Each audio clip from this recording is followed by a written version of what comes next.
Where do you find God? Almost sounds like a loaded question, doesn't it? I mean, if God was someone you could find, wouldn't everyone be out searching? Well, rather than looking for something elusive, like a pot of gold at the end of the rainbow, I reckon it's more about learning to recognise the way God is already present to us in our everyday lives. I'm Lizzie Oakes, and this is Where Do You Find God? My guest on the podcast today is Tabi Huxford. Now, Tabi is the producer of the Morning Wakeup on Life FM, and Tabi is well versed in early morning wake-ups herself, having previously worked in breakfast TV. Hi, Tabi. Welcome to Where Do You Find God? Thanks for having me. You and I don't see a lot of each other, do we? Because we're sort of at opposite ends of the day. No, it's very sad. There's lots of lovely people here that I don't really get to hang out with as much. So thanks for coming and hanging out with me today. Actually, you just went on an amazing trip overseas, didn't you? You went to Europe and saw heaps of amazing things. I know you've got family and some friends over there. Tell us about some of the places you went and what you saw. Yeah, so this was my first time leaving New Zealand, so it was a pretty big deal for me. My second oldest brother, he lived in Chicago. He's recently moved to Houston, Texas, actually, but he was studying his PhD in Chicago, so I decided to use his graduation as a push for me to finally get overseas. Cool. And then my other brother lives in London, so I figured I'm going to make a trip of it. And then another one of my friends was going to be in Europe at the same time, so I went to London, I went to a few places in Croatia, a bunch of different places in Italy, and then I went to the States to see my brother in Chicago. Yeah. So amazing. And actually, I always feel a bit of a stalker, but when people are off doing amazing trips like you did, I'm always watching the Instagram. Then I bet I commented and said something to you. Oh, yeah, been there. Like, yeah, I had a lot of people doing that. I remember when I lived there, which was really cool, actually. It was like, oh, I didn't realise you used to live in this location, or you've also been here before. Yeah, so thanks for taking us down memory lane. No problem. Hey, Tabi, in Acts chapter 17, verse 27, it says, God intended that they would seek him and perhaps reach out for him and find him, though he is not far from each one of us. So my question for you today, Tabi, is where do you find God? Well, I have been listening to your podcast ever since it started. And I didn't know that. Well, I've quite enjoyed it, actually, and I've enjoyed the question.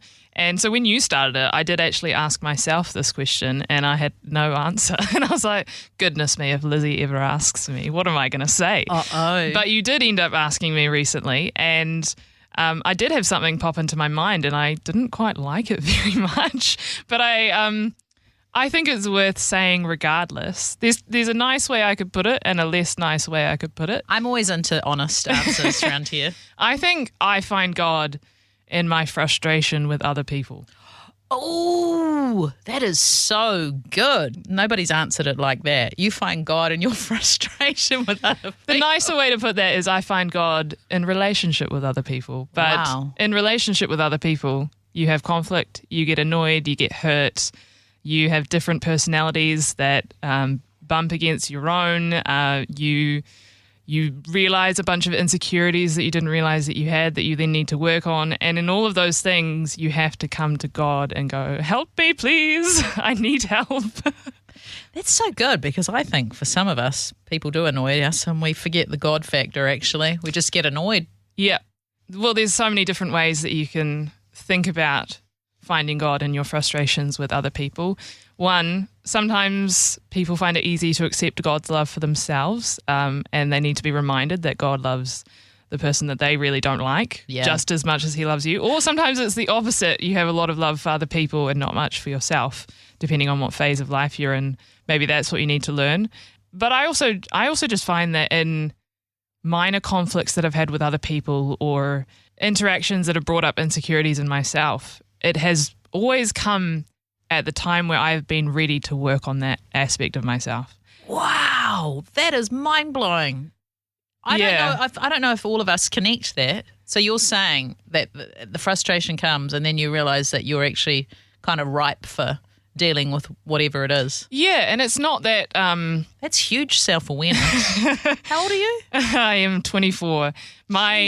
The reason why I think this way is probably because of my mum. Anytime I had any sort of conflict or friendship issue or anything that I was struggling with as a kid, she'd never let me rant in bitterness for too long. She'd always go, now let's take a step back. Let's, what is this? Unpack this. What is this bringing up? Like, what is this? Is she a counsellor or something? No, but she was very good at always being there for a chat, even at 11:59 in the evening when she wants to go to sleep. What a great mum. You're a teenager and you just need to blabber on Vent. about several different things. Yeah, I forgot where I was going with that, but that's kind of my answer. Yeah, That's so profound. Well, you did just say that something sort of happens, it comes up, and you recognise that's when you're sort of ready to deal with it. Yeah, and the more I've become aware of how God has worked in my life in that way, the more I'm able to skip to the good part, if that makes sense. Like sometimes you go through a hard thing in life and it's just terrible and you don't realise how it was in some way good for you until like 5 years later.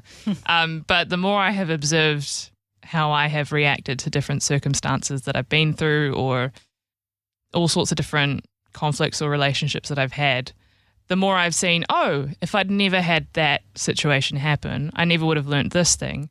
And that has grown me to be this kind of a person. And that's actually an aspect of myself that I now really like.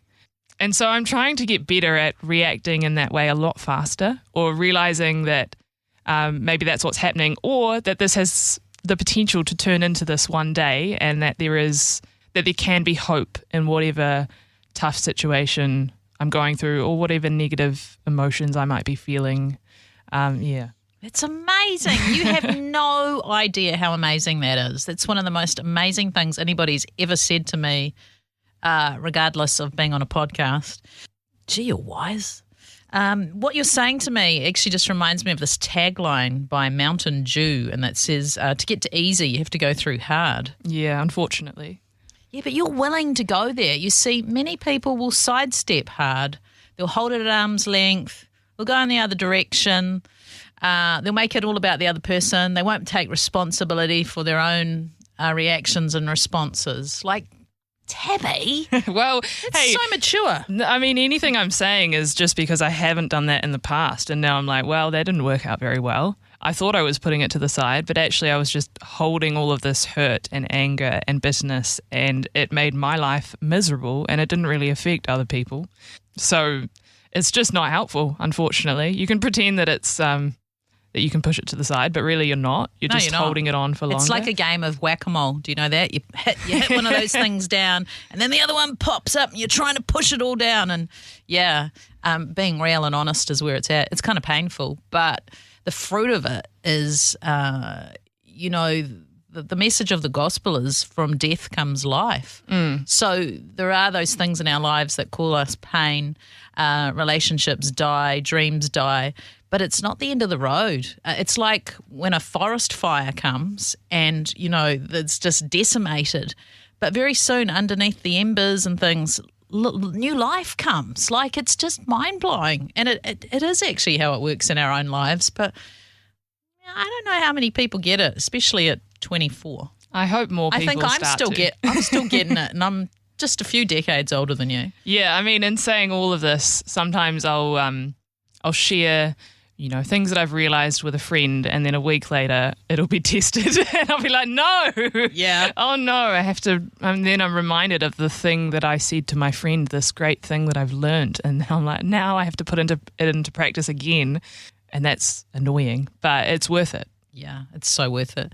How do you do that processing with God in those times of frustration? What's sort of the way that you deal with it? Oh, so many different ways. I really love walking. If I don't have regular walks, I start to get really not fun to be around. Yeah, I'm like that with exercise. I have to do it. Otherwise, I'm like, ooh. Yeah, I do love walking. I love journaling. I love lying on grass looking at the sky. That's a great way. I love walking and just daydreaming, really. I think God speaks to me a lot in my daydreaming that I do on walks, on long walks. I like that because a lot of people would think, I'm not doing anything. They want something that's got a shape to it and form.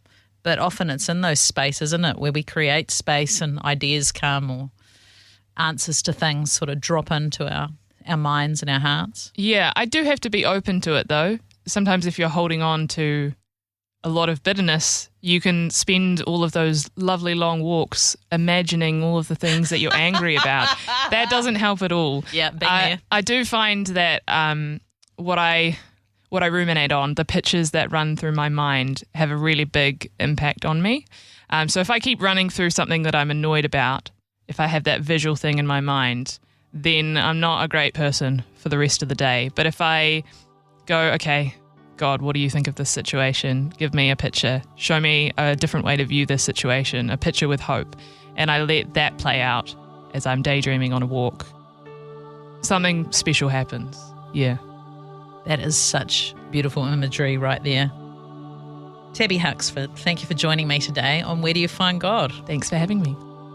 Tune in every Wednesday afternoon at 4:30 on Sanctuary, or listen and subscribe via your favourite podcast platform and give us a review so others can find us.